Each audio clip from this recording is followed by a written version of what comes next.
Et maintenant, on va écouter Sergi Poujades de l'école doctorale mathématiques, sciences et technologies de l'information et informatique.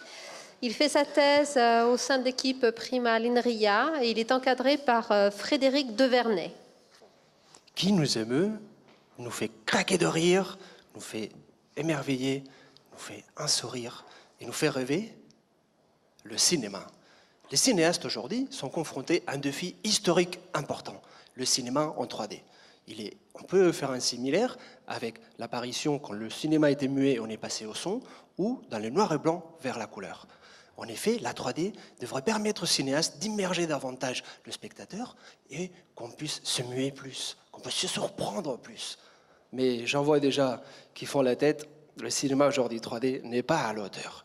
Un des problèmes qu'ils rencontrent, c'est l'utilisation des zooms.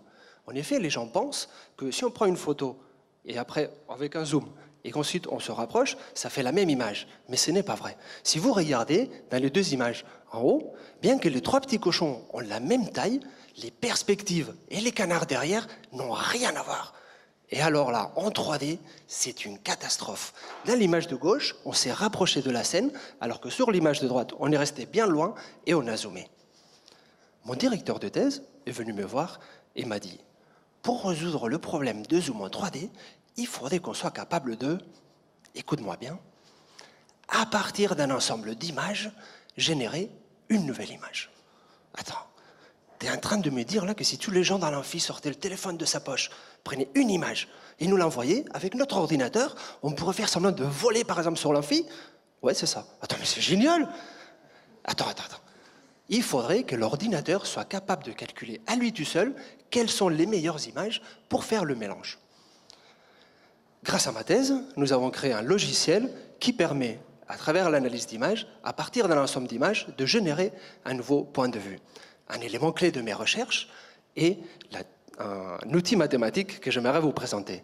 C'est une dérivée directionnelle dans la profondeur, dans le domaine image. Je vous invite donc à faire un jeu.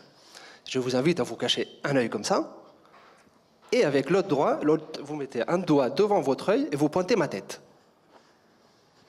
Vous êtes maintenant tous dans le domaine image, et je vous demande de ne pas bouger.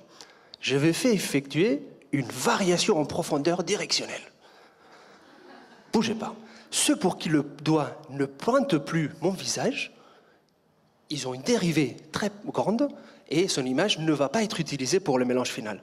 Ceux pour qui le doigt pointe toujours mon visage ont une dérivée directionnelle petite et son image va être utilisée davantage. L'ordinateur peut lui tout seul calculer ça et trouver le bon mélange des images pour générer le nouveau point de vue. On adore tous qu'on nous raconte des histoires. Donnons aux artistes le moyen de le faire. Nous émerveiller, nous surprendre, nous faire sourire. Merci.